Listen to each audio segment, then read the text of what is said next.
Shalom, shalom, peuple de Dieu. Bonsoir et bienvenue à l'étude biblique à Overcomers Ministry Church. Chaque mercredi, nous sommes avec vous pour encore étudier, entrer en profondeur en ce qui concerne la parole de Dieu, pouvoir nous édifier et grandir dans la doctrine de Christ. Donc, Pasteur Landry, ce soir, je suis avec l'apôtre. J'ai envie de le présenter moi-même. Lui-même, il va vous saluer. Apôtre. Shalom, Dieu vous bénisse. Voilà. Alors, nous sommes toujours dans le Saint-Esprit, mais avant de démarrer, je vais demander à l'apôtre de prier pour confier ce moment au Seigneur. Seigneur, nous te disons merci pour ta fidélité, ton amour et ta grâce. Ce soir, encore une fois de plus, nous avons besoin de ton esprit qui éclaire, ton esprit qui restaure et qui transforme. Viens, prends le contrôle de ce moment, dis ce qu'un homme ne peut pas dire et prends toute la gloire. Permets à tous ceux qui nous suivront maintenant ou après d'être éclairés, d'avoir un élément de réponse à leurs interrogations. Dans le nom puissant de Jésus, j'ai prié. Amen. Amen. Comme chaque mercredi, nous savons que vous êtes bénis. Donc nous allons vous demander de partager le live, d'inviter quelqu'un. Voilà. Alors, nous sommes dans la lancée sur le Saint-Esprit. Et ce dimanche, le message était what you standing on, ou bien tu t'appuies sur quoi en fait par rapport à ta marche. Et donc, je vais tout de suite en fait demander à l'apôtre pas de nous faire un résumé, mais déjà d'avance de nous éclairer un peu sur pourquoi est-ce qu'il est allé dans ce sens en fait, en ce qui concerne le message. Ça veut dire que pourquoi c'est simple, c'est d'abord un message que le Seigneur nous a donné. C'était une interrogation qu'il nous a faite. Et sur cette interrogation, il a eu à nous poser un certain nombre de questions. Vous savez, aujourd'hui, pour qu'un homme puisse continuer malgré les épreuves de la vie, il doit forcément s'appuyer sur quelque chose. Amen. Et beaucoup de chrétiens aujourd'hui confessent qu'ils croient en Dieu, mais ils ne comprennent pas qu'il y a une différence entre la foi et puis croire. Comment? Vous comprenez un peu? Et aujourd'hui, c'est la fondation qui est le problème. Lorsqu'un building doit être construit en fonction du nombre d'étages qu'on veut, on veille sur la fondation. Amen. Et beaucoup de chrétiens marchent avec Dieu, mais ils n'ont pas la fondation requise. Et c'est ce qui fait qu'on ne voit pas de victoire dans nos vies quotidiennes. Wow. Déjà, j'ai envie de poser une question tout de suite là parce que on parle de la foi et puis croire. On parle de la foi et puis croire. Est-ce que, Apostole, tu peux déjà nous orienter déjà? On aura à parler de ça au moment qui vient. C'est juste pour dire qu'en fait, beaucoup de gens sont dans l'église, ils croient ou qui ont la foi. Mais ils ne voient pas le fruit justement parce qu'ils n'ont pas encore compris la différence entre ces choses. On avait essayé de bosser ça un peu dimanche avec Abraham. Parce que lorsque vous voyez la marche d'Abraham, il a cru en Dieu. Yes. Et la Bible dit que cela lui fut imputé à justice. Et quand il a commencé à croire en Dieu, quand sa foi a commencé à grandir, il y a eu des actions que Abraham a posées. Vous comprenez un peu? Yes. Et c'est ça qui fait la différence dans la vie de beaucoup de chrétiens. Lorsque vous croyez en Dieu, que vous avez foi en Dieu, il y a une différence. Beaucoup de gens croient en Dieu, mais beaucoup n'ont pas foi en Dieu. Vous comprenez un peu? Voilà, quand vous avez foi en Dieu, c'est au-delà même de la croyance. Mais on aura le temps de développer ça, il n'y a pas de problème. Donc c'est là on parle un peu des fois des slogans, les gens qui parlent pour parler, mais sans s'appuyer vraiment sur... Ça veut dire qu'on peut même aller, lorsque vous prenez la Bible dans le livre de Romains 4, verset 17, il y a là-bas des éléments très importants qui font la différence. Si vous lisez le verset 19, par exemple, la Bible dit que... Romains 4, verset 19. Oui, Romains 4, verset 19. Et sans...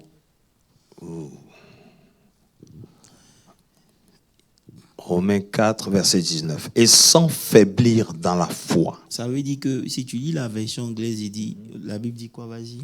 And not being weak in faith. Donc tu comprends qu'ici, il y a beaucoup qui sont en Christ, mais dont la foi est weak. OK. Vous comprenez un peu? Donc à partir du moment où ta foi est weak, ici, il y a un certain nombre de choses que tu ne peux pas faire. Absolument. Je ne sais pas si vous comprenez. C'est clair. Ça veut dire que c'est vrai qu'ici on dit sans faiblir, mais la faiblesse de ta foi ne peut pas te donner la victoire. Yes. Vous me comprenez un peu? Yeah. Et la foi, ce n'est pas quelque chose qui vient du jour au lendemain. La foi est quelque chose qu'on construit. Vous savez, aujourd'hui, je peux venir vous parler des héros de la foi. Je peux vous parler des grands serviteurs de Dieu. Tout ce que ça va faire, ça ne fera que vous stimuler. OK. Mais ça ne va pas buter votre foi. Come on. Come on. Oui, je ne sais pas si tu comprends ce que je suis en train de dire. Parfaitement. C'est pour ça que beaucoup parmi nous, on entend les témoignages, on entend tout ce que Dieu a fait, mais ça ne construit pas notre foi. Parce que la foi vient de ce qu'on entend, et ce qu'on entend est la parole de Dieu. Amen. Vous pouvez écouter les témoignages des grands serviteurs de Dieu. Vous pouvez voir tout ce qu'ils ont fait, tout ce que ça fait, ça vous stimule. Amen. Mais ça ne construit pas votre foi. Votre foi se construit de façon intentionnelle avec la parole de Dieu. Amen. Parce que votre foi sera testée pas quand tout va bien, mais quand tout va mal. C'est là qu'on voit si votre foi a été construite. Amen. C'est là que vous allez voir que les témoignages des gens vous serviront à rien. Parce que quand vous êtes dans l'épreuve, il y a quelque chose qui se passe. Donc ici, vous voyez ici que la Bible dit que sans faiblir, ne pas être faible dans la foi. Vous pouvez être faible, mais il y a un niveau où vous arrivez, où cette faiblesse-là change. Je ne sais pas si on comprend. On a commencé très fort. L'apôtre est de retour. Welcome to Bible Study. Amen. Amen. Donc, Et sans faiblir dans la foi, il ne considéra point que son corps était déjà usé, puisqu'il avait près de 100 ans et que Sarah n'était plus en état d'avoir des enfants. Tout à fait. Donc, il a tout devant lui pour ne même pas croire. Ça veut dire qu'il a tout ce qu'il faut pour croire que c'est impossible. C'est possible qu'une foi qui est faible va considérer les événements qui sont en face de lui. Yes. Mais lorsque vous n'êtes pas faible dans votre foi, vous ne considérez pas. Considérer ici, c'est prendre le soin d'analyser. Yes. Yes. Ça veut dire qu'il ne considérera point. Ça veut dire que quand il analyse, tous les rapports sont faits pour dire que c'est impossible. Tout à fait. Mais il arrive à un niveau où, au-delà de croire, il a foi en Dieu que ça va se faire. Ça veut dire que, apostole, tu vois, ta foi, justement ici, tu ne peux pas la bâtir sur ce que tu vois. Ça veut dire que ce que tu vois ne peut pas t'aider à bâtir ta foi. Et on revient à ce que tu crois que tu ne vois pas. Tu vois, sans faiblir dans la foi, il considéra point que son cœur était déjà usé. Même si c'est à travers lui, Dieu devait faire quelque chose, mais ce corps-là n'avait rien de façon naturelle pour permettre à ce que lui, il ait un enfant. Donc, quand toi-même tu sais que tu ne peux pas, ta foi s'appuie sur quoi là, en ce moment, pour croire que c'est possible. Ça veut dire que ici, par exemple, Pasteur Landry, avoir la foi ne nous a jamais dit de nier ce qui est réel, les faits. Yeah. Yes. Vous comprenez un peu? Parce que souvent, les gens confondent un certain nombre de choses. Quand on parle de la foi, on dit qu'il faut avoir la foi. Eux, ils se disent que peut-être qu'on leur dit de ne pas considérer la réalité dans laquelle ils sont. Yes. Mais ici, il a considéré la réalité, mais il n'a pas déterminé, il n'a pas donné à la réalité de déterminer ce en quoi il croyait. Donc, il n'a pas tiré une conclusion. Voilà, ça veut dire qu'il n'a pas permis à ce qu'il voyait déterminer sa croyance. Come on. C'est bon ça, c'est bon ça, c'est bon ça, ça c'est bon, ça c'est bon. Tu refuses de donner le droit ou la capacité à cette réalité-là de contrôler ton existence. Au nom de Jésus, yes, yes, yes, yes. Et la Bible dit, puisqu'il avait près de 100 ans, et que Sarah n'était plus en état d'avoir des enfants. Mais il ne faiblit pas dans sa foi. Ça veut dire qu'il avait toutes les conditions pour ne pas croire. Sarah était âgée, elle ne pouvait plus faire d'enfants parce que son ventre, ses entrailles étaient morts.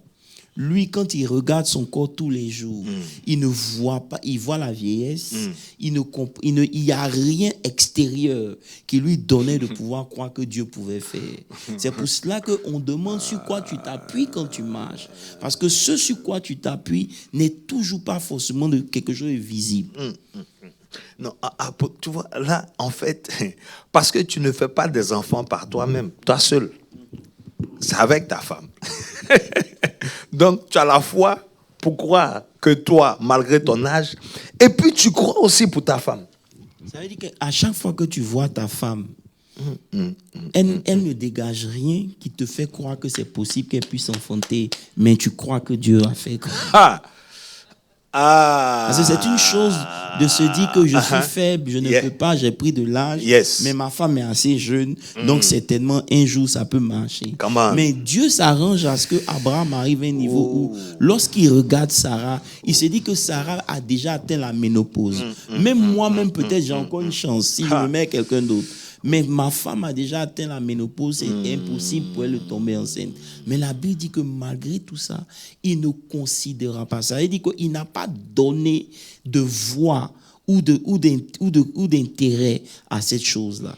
Et c'est là où on doit arriver. Ça ne veut pas dire qu'on doit nier que oui, tu es allé voir le docteur, le docteur t'a dit que oui, il y a tel problème. C'est pas ce que la foi te demande. La foi te dit, même si le docteur a dit, tu dois arriver à un niveau où tu sais que Dieu va faire. Et pour arriver à ce niveau-là, tu ne dois pas être faible dans ta foi. Ouais. Honestly, c'est suffisant pour le Bible study. C'est-à-dire, ça, c'est déjà un point. C'est une question, apôtre. Tu as une question? Oui, vas-y.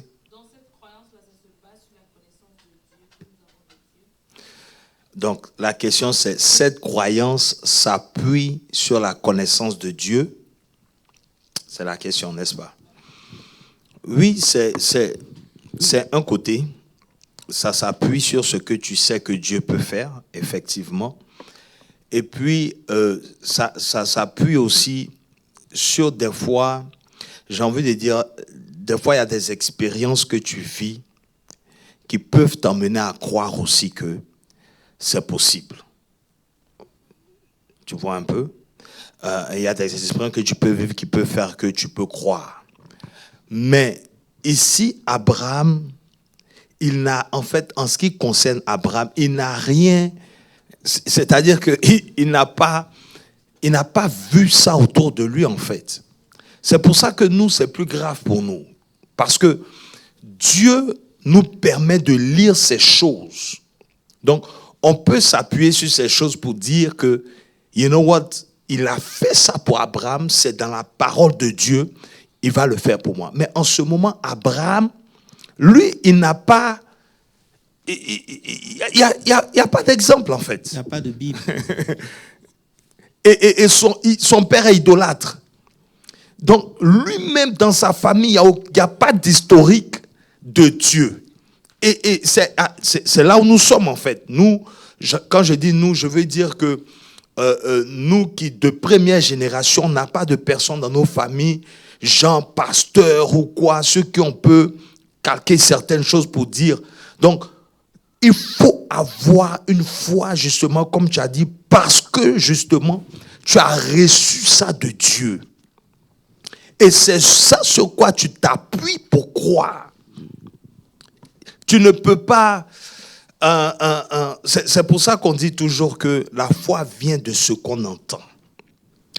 Et il y a des versions qui disent que vient de ce qu'on entend. Et ce qu'on entend vient de la parole de Christ. Vous comprenez un peu? Voilà. Donc, une fois que cette parole-là est en toi, c'est ce qui active tout en toi pour croire que si ça a été possible pour toi de recevoir Christ, then it is possible J'ai dit que le pasteur a dit quelque chose de très important que je veux ajouter. Ça veut dire quoi? Ça veut dire qu'une foi qui est faible, c'est une foi qui n'est pas exercée. Yeah. Parce que lorsqu'on rentre dans le corps, quand on donne notre vie au Seigneur, notre foi peut être faible parce qu'on vient d'être converti. Mais lorsque vous grandissez, vous devez arriver à un niveau où votre foi est tellement exercée qu'elle devient forte. Vous me comprenez? Il n'y a pas de neutralité dans le spirituel. Yes. Soit tu as un bon crédit, ou soit tu as un mauvais crédit, ou soit ton crédit est neutre. Vous me suivez un peu? Ça veut dire qu'il n'y a pas d'histoire dans ton crédit. Yes. Tu peux avoir seulement un bon crédit, ou un mauvais crédit, ou un crédit qui est... Jaime, tu peux m'aider? Yes. Yes. Qui est neutre, c'est ça, non? C'est neutre, voilà. Donc, tu ne peux pas être, en tant qu'enfant de Dieu, être balancé. Il y a toujours une position où tu seras. Amen. Soit ta foi sera forte, ou soit elle sera faible, ou soit elle sera inactive. Vous comprenez un peu? Et la plupart des chrétiens que nous sommes, notre foi est faible parce qu'elle n'est pas exercée. Ça, c'est très bon. C'est très bien dit. Parce que, justement, tu reçois cette foi-là pour accomplir des choses. C'est une foi qui te met en action. C'est une foi qui te fait agir, qui fait que tu poses des actes. Et c'est ce qui te donne des témoignages et qui te permet de bâtir quelque chose, justement. Jésus a dit, quand il s'est plaint des apôtres, il a dit quoi? Homme de peu. De foi. De foi. Mais quand il s'est adressé aux soldats romains, qu'est-ce qu'il a dit? Il n'a pas vu une aussi grande foi en Israël. Amen, amen, amen. Vous me comprenez un peu? Donc ça veut dire que de faible ou petite foi qu'on est, on doit s'exercer pour arriver à un niveau où notre foi devient grande. Tout ce que Dieu a créé, il a créé sur la base de la foi. La Bible dit dans le livre d'Hébreux 11 à partir du verset 3. C'est là où j'arrivais, yes. La Bible dit quoi? Hébreux 11 verset 3. La Bible dit que c'est par la foi que nous reconnaissons que le monde a été formé par la parole de Dieu. En sorte que ce qu'on voit n'a pas été fait des choses visibles. Il dit c'est par la foi. Ça veut dire que quand Dieu même commence, il commence par la foi. Maintenant, il dit nous reconnaissons que le monde a été fait par la parole de Dieu. Ça veut dire quoi? Ça veut dire que ta foi et la parole de Dieu vont ensemble. Amen. Tu dois construire ta foi de façon intentionnelle en étudiant la parole de Dieu. C'est pour ça qu'au début, j'ai dit, vous pouvez écouter vous pouvez lire tous les livres des généraux de la chrétienté. Ça va juste vous inspirer. Mais ça ne va pas construire votre foi. Votre foi, vous la construisez sur la base de la parole de Dieu. Amen. Amen. Amen. Amen. Amen. Amen. C'est très important. Si on lit, je crois... Apôtre, mais il faut finir le verset. En sorte que ce qu'on voit n'a pas été fait de choses visibles.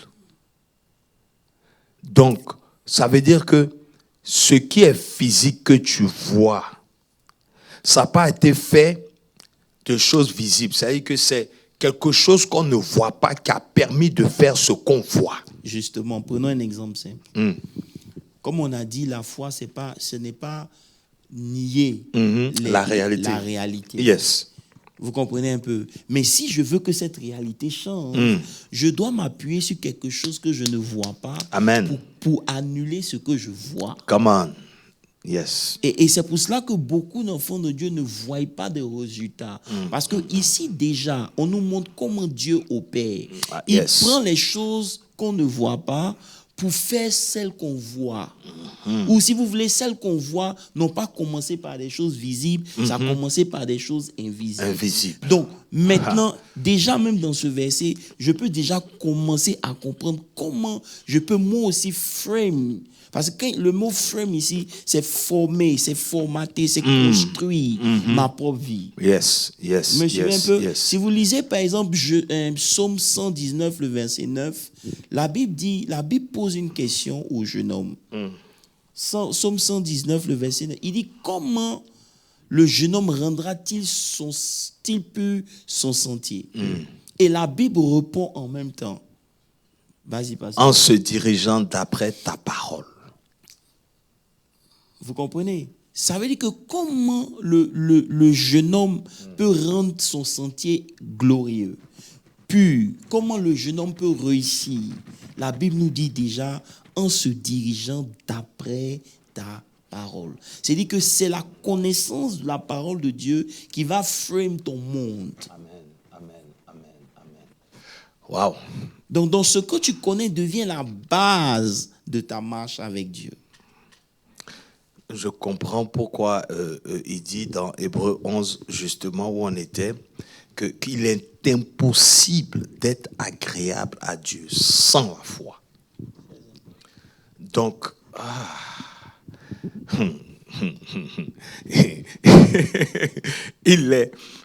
sans la foi, il est impossible d'être agréable à Dieu. Apôtre, sans la foi, il est impossible d'être agréable à Dieu.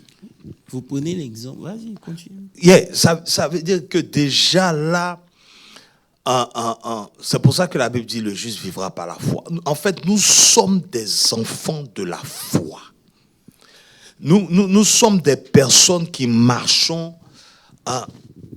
comme on dit, pas par ce qu'on voit, pas par ce qu'on vit, mais par ce qu'on sait. Par ce qu'on sait et que des fois on ne peut pas expliquer. Parce que justement, c'est ce que tu vois que tu as la facilité d'expliquer. Tu vois, tu peux donner un sens à ce que tu vois. Tu peux expliquer comment ça a été fait, comment on a conçu cela. Mais quand il s'agit des choses invisibles, quand tu dis que la lumière soit, comment tu vas logiquement concevoir ces choses-là? Vous comprenez? Donc, si tu ne t'appuies pas justement sur la parole de Dieu, tu vas toujours attendre de voir pour croire. Et tu te mets en retard. Quand vous lisez Proverbe 4, le verset 20, pour aller dans le même sens que Pasteur André, Proverbe 4, le verset 20 nous dit quelque chose. Ici, il dit, c'est Salomon qui parle. Yeah. Il dit, mon fils, sois attentif à mes paroles. Yes. Prête l'oreille à mes discours. Verset suivant. Il dit qu'il ne s'éloigne point de tes yeux. Pourquoi il commence avec les yeux? Yes. Parce que lorsque la parole de Dieu est dans tes yeux, c'est ce que tu vas voir. Comment? Garde-les au fond de ton cœur. Ça veut dire que tu dois planter cette parole. Parce que, comme Pasteur Landry a dit, il faut avoir la foi, c'est pas vrai? Yes. Mais comment parvenir à un niveau où ta foi devient grande? C'est de façon intentionnelle. Ça veut dire quoi? Ça veut dire que tu ne deviens pas grand dans la foi parce que tu es chrétien. Comment? Tu deviens grand dans ta foi lorsque tu lis la parole de Dieu. Parce que la foi vient de ce qu'on entend vient de la parole de Dieu. Mais ce n'est pas juste pour lire.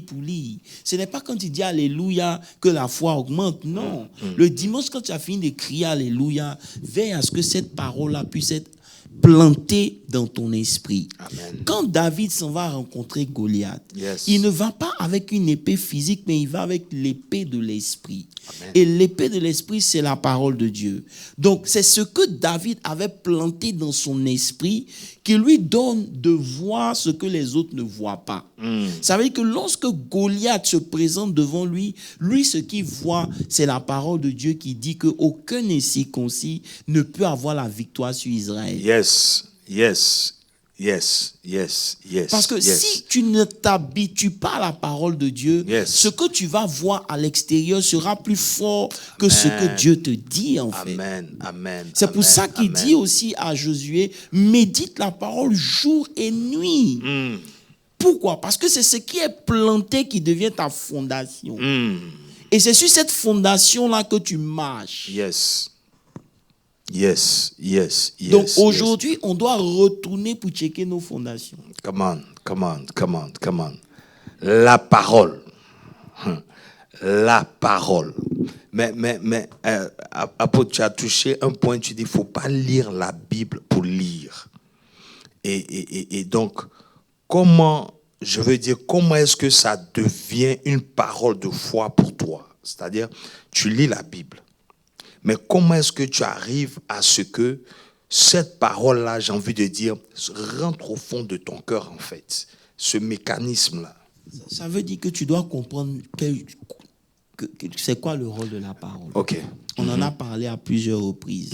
L'homme ne vivra pas de pain seulement, mais de toute parole. Ça veut dire que lorsque tu exposes ta personne, ton esprit à la parole de Dieu, cette parole-là nourrit ton esprit. Ça veut dire quoi? Ça veut dire que la considération que vous donnez à la parole de Dieu dans votre méditation, c'est elle qui va et qui rentre dans votre esprit. Elle va se loger au milieu de votre cœur. Amen. Amen, amen, amen, amen. Et j'ai aimé parce que tu as dit, c'est intentionnel. C'est intentionnel. Donc ça veut dire que toi-même, tu t'imposes ça aussi. C'est clair. C'est une discipline. C'est clair. Tu ne dois pas attendre le dimanche pour venir seulement écouter ce que l'homme de Dieu dit, mais toi-même, en fait, comme on l'a déjà mentionné, autant tu es en train de nourrir ton corps physique, quand tu sais que tu n'es pas un enfant charnel, ou bien tu n'es pas quelqu'un qui a sa source dans la chair, tu dois prendre ce qui nourrit ton esprit aussi de façon régulière. Vois un peu? Parce que si tu te mets à plus nourrir ta chair, automatiquement tu crées un déséquilibre et ta foi ne trouve pas de force parce que justement la chair est trop au-dessus. Mais alors que quand tu habitues ton esprit à la parole de Dieu, comme on dit, tu t'exposes à ce qui est de l'esprit, automatiquement tu es au-dessus en fait. Donc tu peux maintenant maîtriser ta chair. Tu peux te décider donc de prier pendant des heures. Tu peux te décider de méditer. Tu peux te décider de lire ta Bible constamment. Parce que la vérité aussi c'est quoi? C'est que quand tu décides de faire une activité qui va booster ton esprit, c'est la guerre en même temps avec ta chair. Automatiquement, c'est la guerre.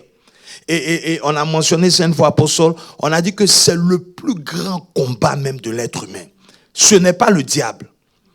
Ce n'est pas le diable. Donc, à ce niveau-là déjà, si cette fondation-là n'est pas établie, tu ne peux pas mener une vie chrétienne heureuse. Tu vois? Parce que tu es limité en fait. Tu vas vouloir poser un acte spirituel, automatiquement la chair prend le dessus. Exemple que nous tous on connaît, c'est quand tu déclares « Je jeûne à partir d'aujourd'hui ». Dès que tu dis « Je jeûne », ton corps réagit. Pourtant, tu peux te lever des jours et tu décides de ne pas jeûner, tu ne manges pas. Tu ne manges pas, il n'y a pas de problème. Mais quand tu déclares que je jeûne, parce que ça peut emmener ton esprit à prendre le dessus, la chair dit tu as menti. Aujourd'hui, pas question. Vous comprenez ce que je suis en train de dire? Donc c'est pour ça qu'il est important. Quand on te dit que c'est intentionnel, ça veut dire que toi-même, c'est pour ça que la Bible dit, il faut aspirer au don. Il faut aspirer, c'est quelque chose que tu désires, que tu aimes, que tu veux. Donc si tu ne veux pas, ça ne va pas venir à toi. Mais si tu veux, justement, tu vas faire tout ce qu'il faut pour que justement tu grandisses en esprit. Et c'est ce qui va faire que tu pourras exprimer une certaine foi. Tu vois? Donc tu vas voir des choses impossibles devant toi. Tu vas déclarer des choses. Ceux qui ne comprennent pas, ils sont dans la chair. Ils vont commencer à discuter avec toi. Et en les écoutant, toi aussi, tu vas rentrer dans des choses qui ne vont pas te faire avancer. C'est clair. Ça veut dire qu'aujourd'hui, le vrai problème, ce n'est pas rester en surface, il faut aller en profondeur. Et la vie chrétienne est une vie qu'on mène de façon intentionnelle. Si vous voulez avoir une vie chrétienne réussie, vous devez avoir une intention de réussir. Amen. De la même manière dont vous voulez réussir à l'école ou dans vos foyers ou dans tout ce que vous êtes en train de faire, Yes. cette même intention, vous devez la rattacher à votre marche avec Dieu. Sinon, on va rester dans les slogans. Comme on avait dit le dimanche, si vous vous rappelez très bien, quand la sœur a parlé de la vie éternelle, vous demandez à des chrétiens, depuis que vous êtes sauvés, qu'est-ce que Dieu vous a donné? Beaucoup de gens vont dire, oh non, il m'a béni, j'ai eu un travail, j'ai eu une voiture, j'ai eu des enfants, j'ai une position, mais c'est pas pour ça que Dieu t'a sauvé. Come on. Dieu t'a sauvé pour que tu aies la vie éternelle. Et la vie éternelle, elle commence ici. Donc la conception même de la vie éternelle dans la vie du chrétien n'est pas établie. Come on. Vous comprenez un peu? Quand cette conception n'est pas établie, tu vas envier la vie des païens. Hallelujah. Alors que malgré tout ce qu'ils ont, eux, ils n'ont pas ce que toi tu as. Donc aussi longtemps que tu ne donnes pas de la valeur à ce que Dieu t'a donné, il te sera impossible. Lisons ensemble, par exemple, 1 Timothée 4, le verset 1 Timothée 4, je crois, à partir du verset 13. Paul donne des conseils à Timothée et il enseigne sur un certain nombre de choses. Il dit, jusqu'à ce que je vienne à toi, applique-toi à la lecture. Come on. Give attention to reading. Faut pas penser que tu es en train de perdre du temps. Tu es en train de nourrir ton esprit. Amen. Il dit, till I come, give attention to reading. C'est-à-dire, la chose simple que tu ne veux pas faire, comme lire ta Bible, elle est importante pour toi si tu veux réussir avec Dieu. Amen. Ce n'est pas à l'église qu'on ouvre sa Bible. Le dimanche, on vient pour worship. On finit d'adorer Dieu. Il y a une parole d'exhortation que le Seigneur nous donne. Mais dans la semaine, c'est là où ta vie chrétienne se joue. Ce n'est pas ici à l'église. Il dit, applique-toi à la lecture, à l'exhortation, à l'enseignement. Yes. Continue, verset 14. Ne néglige pas le don qui est en toi. Ça veut dire qu'aujourd'hui, beaucoup de chrétiens négligent les choses que Dieu leur a données. Ça n'a pas d'importance pour eux le discernement. Ça n'a pas d'importance pour eux la connaissance de Dieu. Ça n'a pas d'importance pour eux le Saint-Esprit. Ils négligent ça et ils veulent réussir une vie chrétienne sans ça. C'est impossible. C'est pour cela que beaucoup, on a eu des problèmes dans notre marche chrétienne simplement parce qu'on n'a pas compris. Ce n'est pas de la magie. C'est de façon intentionnelle qu'on marche avec Dieu. Il dit, et qui t'a été donné par prophétie avec imposition des mains de l'assemblée des anciens. Verset 15. Occupe-toi de ces choses, donne-toi tout entier à elle, afin que tes progrès soient évidents pour tous.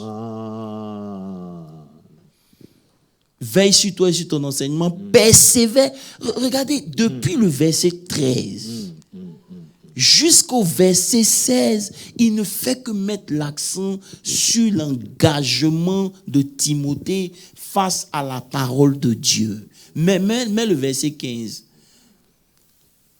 Il dit, occupe-toi de ces choses, donne-toi tout entier à elle.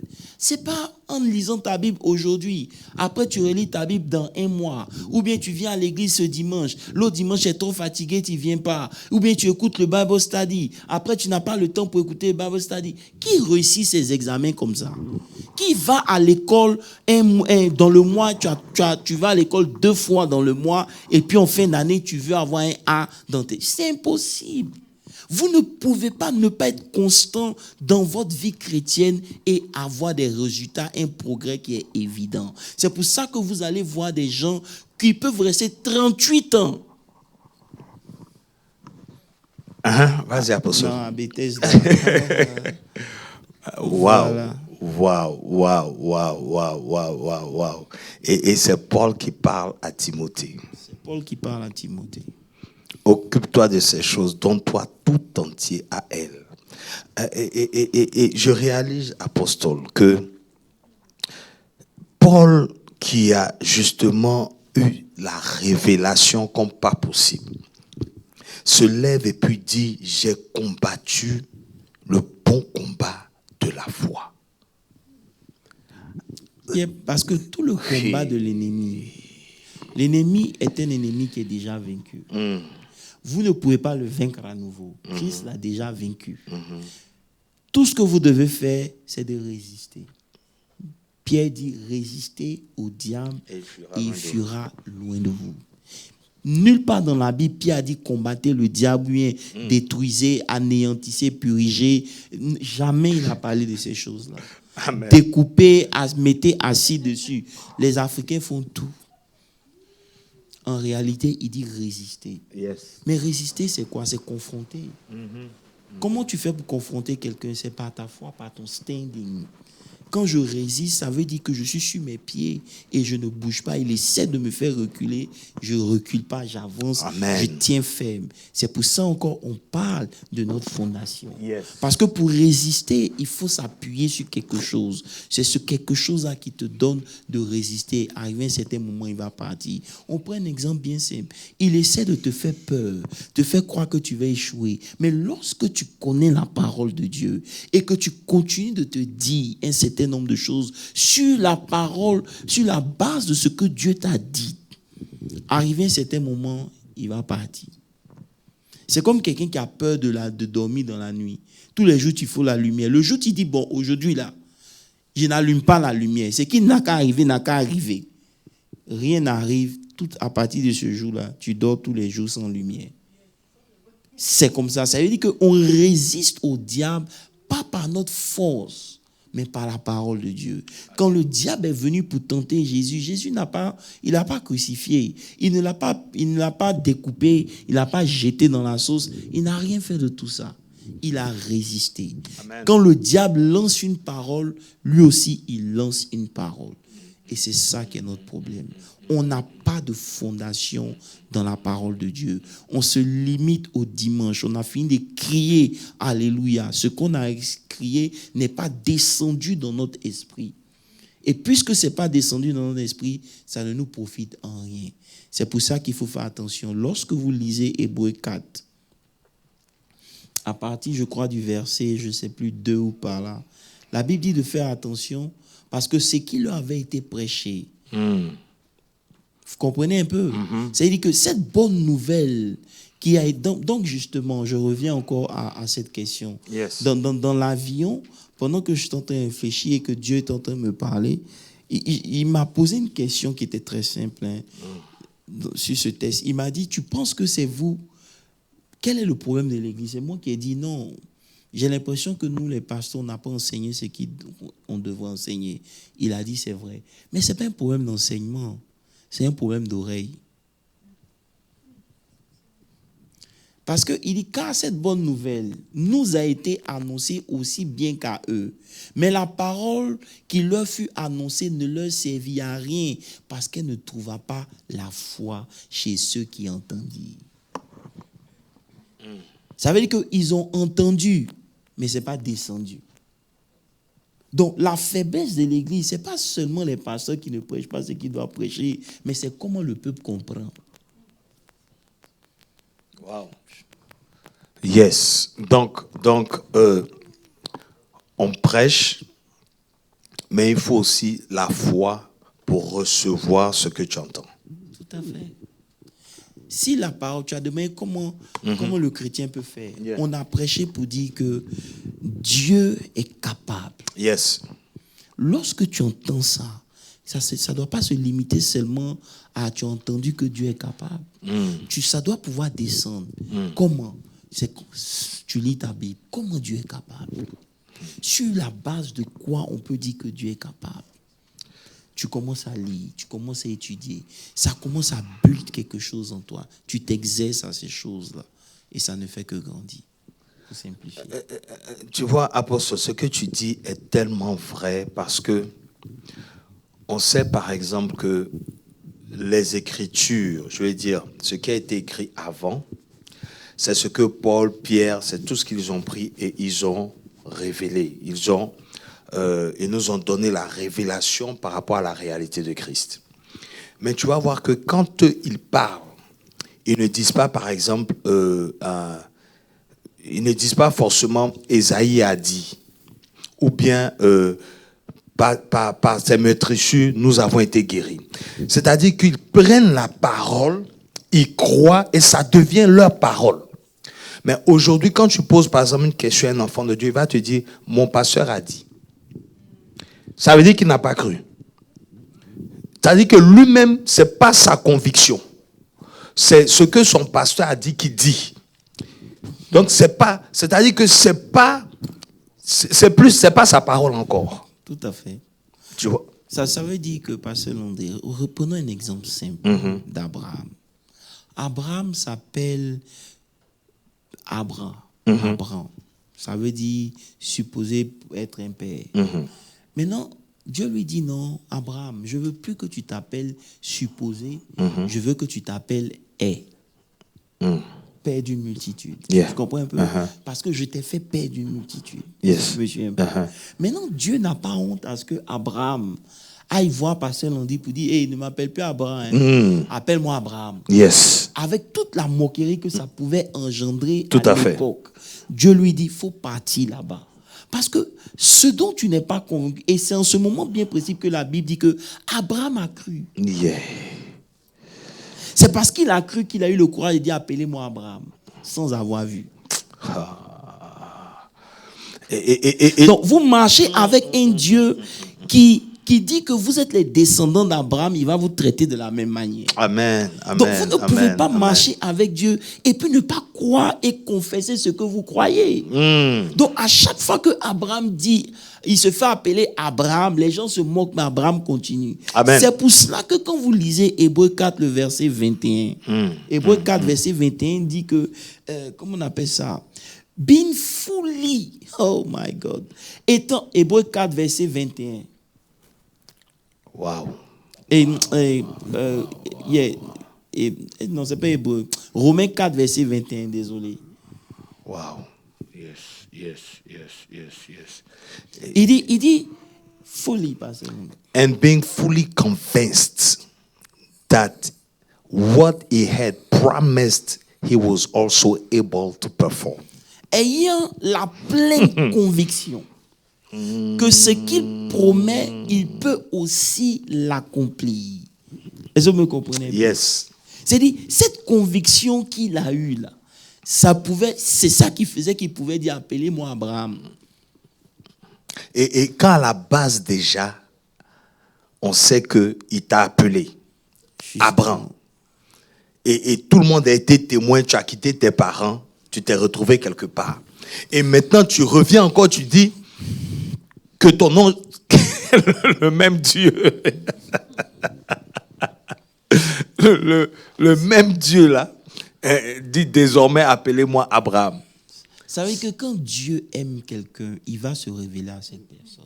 Et la révélation de Dieu, comme on disait dimanche, se fait toujours au travers des réalités de nos vies, au travers des situations que nous traversons. Beaucoup parmi nous n'ont pas encore connu Dieu. On n'a pas encore connu Dieu. Et c'est ça qui est dangereux. Parce que là où on est en train de partir, la connaissance de Dieu devient indispensable. Et on ne connaît pas encore Dieu. Amen. Parce que Dieu, tu ne vas jamais, comme on a dit dimanche, tu ne vas jamais monter vers Dieu. C'est Dieu qui choisit de se révéler. Amen. Et Dieu choisit ce qu'il va utiliser pour se révéler à toi. Yes. Et souvent, le chemin que tu vas prendre, même quand Abraham a pris tous ces chemins, c'était juste pour que Dieu se révèle à lui. Amen. Pour être fully persuadé, pour avoir la pleine conviction que ce que Dieu promet, il peut l'accomplir, ça vient de quelque part. C'est la marche dans laquelle la marche que Abraham avait empruntée, qui lui a permis de savoir que ce que Dieu dit, excusez-moi, il peut forcément, il va toujours l'accomplir. C'est pour ça que Abraham, quand Dieu lui dit sacrifie-moi ton fils, il n'a pas peur. Parce qu'il a la révélation de Dieu. Si vous lisez le verset 17, la Bible dit quoi, verset 17?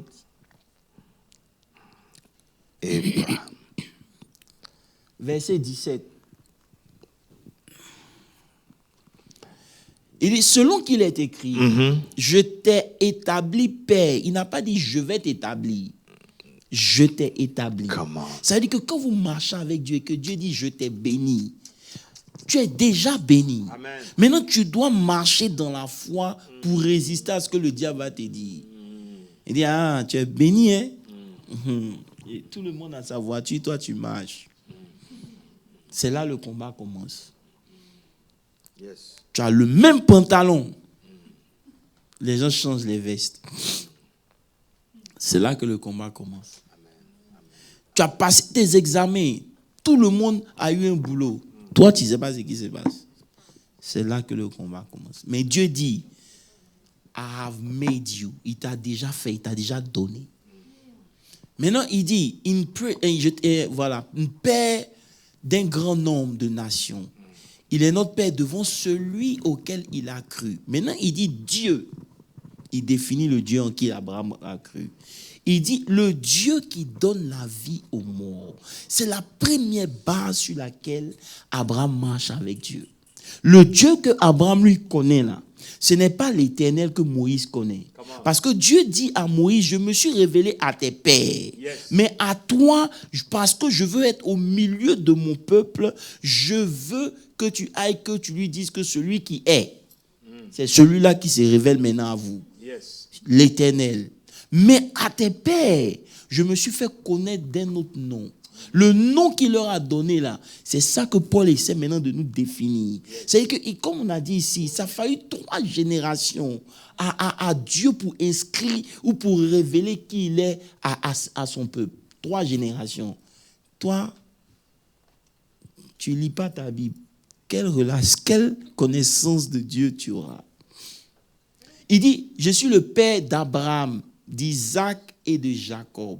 Ça veut dire que la même révélation que Abraham avait, c'est ce que Dieu a essayé d'inscrire dans la vie d'Isaac.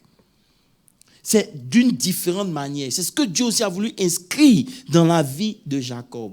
C'est pour ça que quand vous prenez leur vie, vous allez voir que toutes leurs femmes aussi avaient les mêmes problèmes.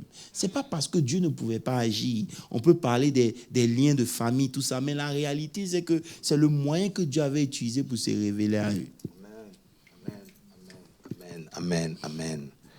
Yes. Il dit, il est le Dieu qui donne la vie aux morts et qui appelle les choses qui n'existent pas comme si elles étaient. Quand tu parviens à cette révélation et que tu es persuadé, mais attends, qu'est-ce qui va te faire peur? Même quand Dieu dit donne, tu n'as pas peur. Parce que tu sais que même si Isaac est mort, Dieu va lui donner la vie. Amen.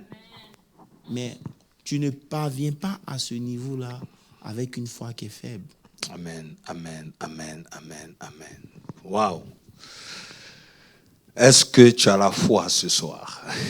C'est la question. Est-ce que tu as la foi? C'est la question. C'est la question. That was deep. That was deep. Et j'étais en train de méditer, apostole, sur Jean chapitre 9. L'aveugle de naissance. Que Jésus rencontre. Et Jésus crache, il prend la boue, il met sur ses yeux. Et il dit, va te laver.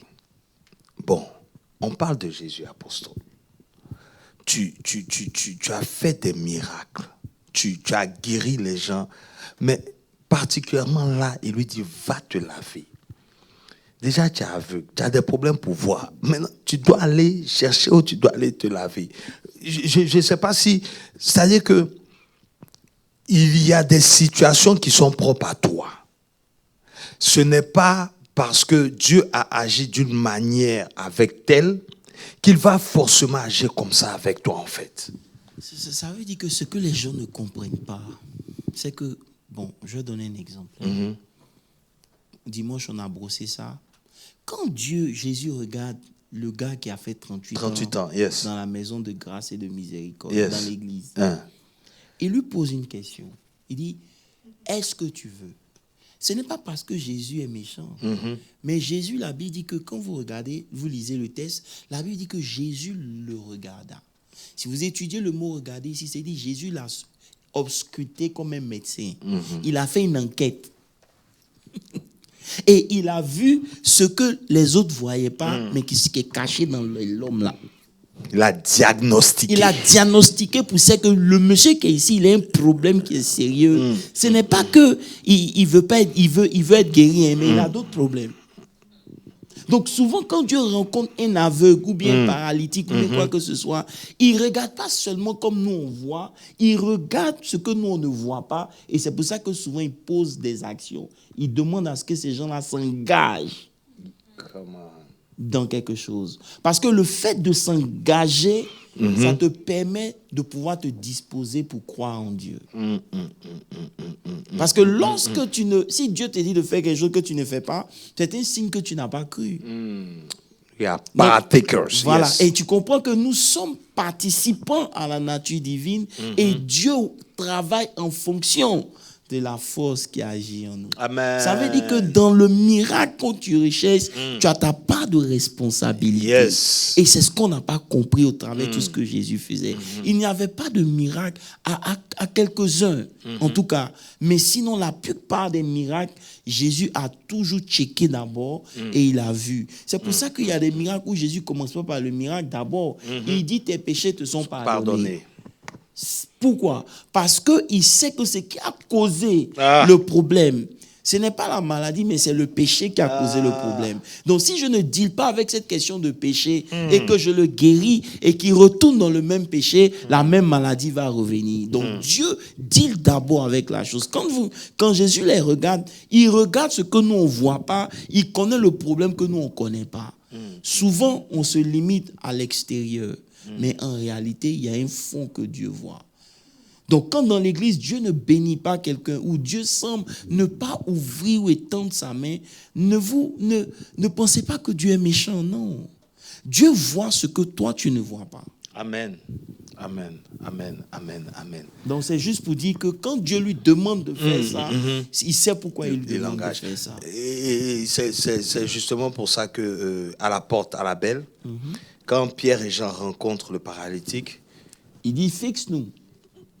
Yes. Parce que tes yeux sont sur l'argent. Come on. Enlève tes yeux de l'argent et regarde à quelque chose d'autre. Hallelujah. Yes. Tu vois, parce que aussi longtemps que tes yeux sont sur la manière dont tu penses que Dieu va faire, là, tu vas rater le next move de Dieu. Come on. Amen, amen. Et c'est pour ça que beaucoup n'ont pas de miracle. Parce que pour eux, Dieu est censé faire ça de cette manière. Non. Come on, come on, come on, come on. Apôtre insiste sur ça. Il y a des concernés. Il y a des concernés. Alléluia. Dieu ne fera pas comme tu veux qu'il fasse. Yes, yes. C'est pour ça que Dieu n'a pas de problème à venir guérir quelqu'un le jour du sabbat. Amen. Amen. Et quand le monsieur là se lève, on lui dit, mais qui t'a permis de prendre ton lit le jour du sabbat? Ça veut dire que leur problème, c'est pas que tu sois délivré. Leur problème, c'est que tu restes comme tu étais là. Come on. Mais enfin, on reviendra dessus. C'est-à-dire, tu restes comme tu étais de façon religieuse. Voilà. Il n'y a pas de problème. Ça veut dire que aussi longtemps que tu restes dans la religion, ça arrange le diable. C'est pour ça qu'on a besoin du Saint-Esprit. Vous ne pouvez pas marcher avec Dieu de façon voilée, non. Et après ce que tu viens de toucher tellement, ça dit, tu vois la personne être guérie, tu te réjouis même pas. Tu n'es même pas content du miracle.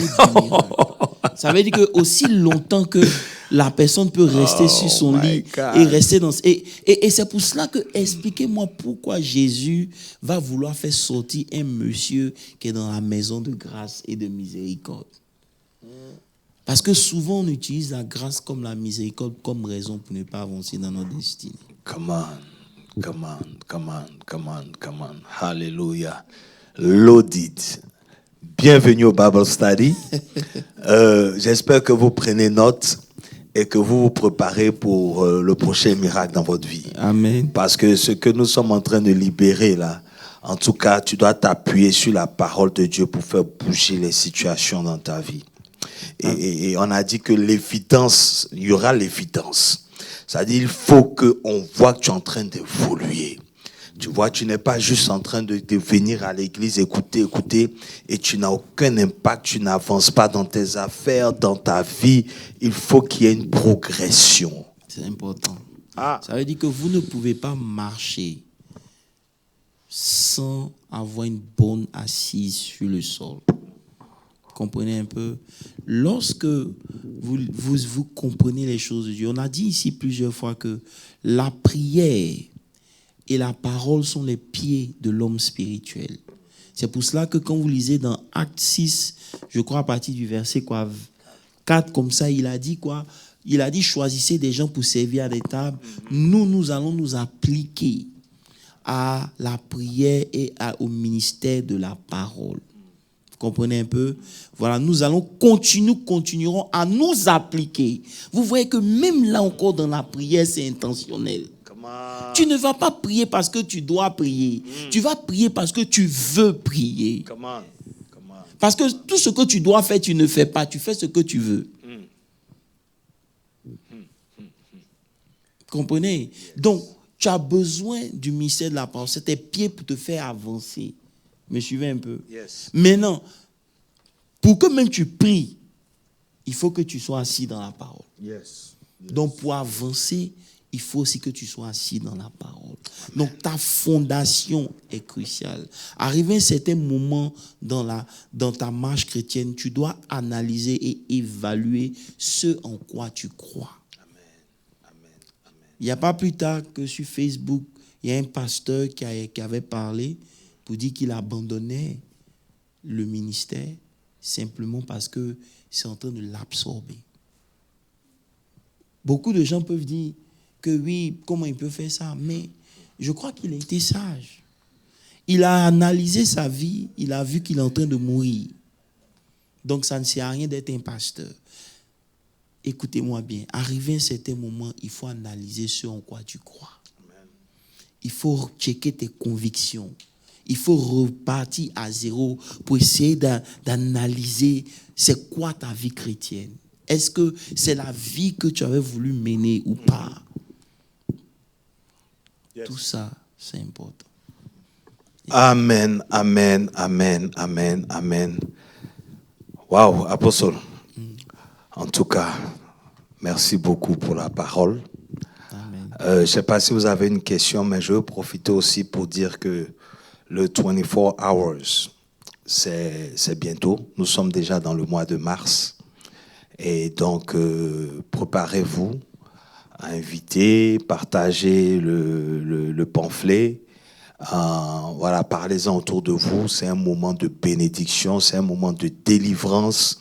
Tu viens pas pour toi seul, tu viens pour ta famille, tu viens pour ton entourage, tu viens en tout cas. Donc, partager cet événement. Il y aura des éminents hommes de Dieu et ça sera le feu. Amen, amen.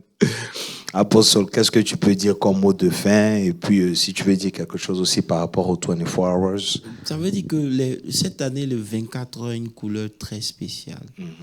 Nous serons au tribunal divin. Amen. Il y a des choses que nous allons enseigner, comment mener les combats dans le spirituel et gagner. Il y a beaucoup d'hommes de prière qui seront là. Il y a le prophétique qui est déjà géré, l'apostolique et tout ça.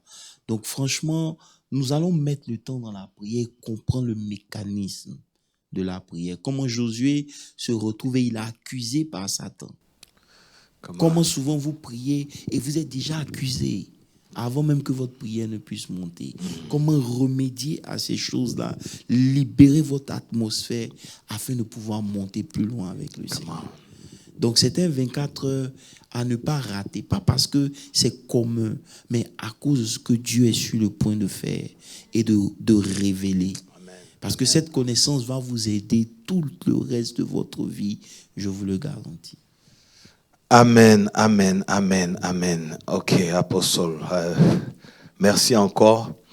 Et je vais demander de prier pour ceux qui nous suivent, pour ceux qui sont là. Nous allons prier ensemble et puis bénir Dieu pour en tout cas ce merveilleux Bible Study et nous revoir vendredi pour le temps de prière et dimanche pour le culte. J'aimerais avant de prier vraiment vous exhorter à lire votre Bible.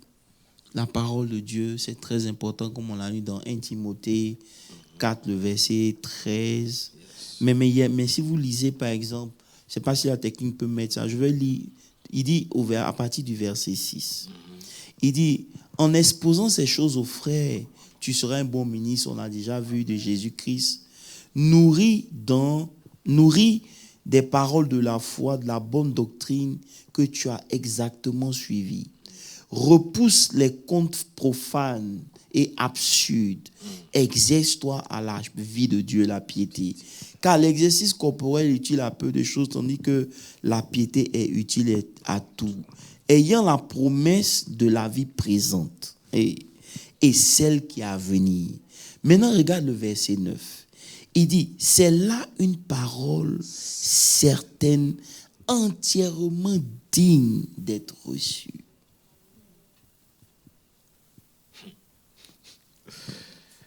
Ok. Amen. Que Dieu vous bénisse. Que sa grâce surabonde dans nos vies. Amen. Seigneur, nous prions pour que tu nous exposes plus à la révélation. Au nom de Jésus. Afin que nous puissions grandir dans notre foi. Au nom de Jésus. Comme Abraham, arriver à un niveau où tu pourras rendre témoignage de notre foi. Et dit sans faiblir dans leur foi. Seigneur, c'est un long chemin. Soutiens ceux qui sont faibles et donne-nous de grandir dans la connaissance afin de ne pas envier ni convoiter, mais au contraire, donne-nous, Éternel des armées, de pouvoir te connaître. Bénis ton peuple, bénis tous ceux qui nous ont suivis et qui vont nous suivre après. Que ta grâce surabonde. Au nom de Jésus, nous avons prié. Amen. Amen.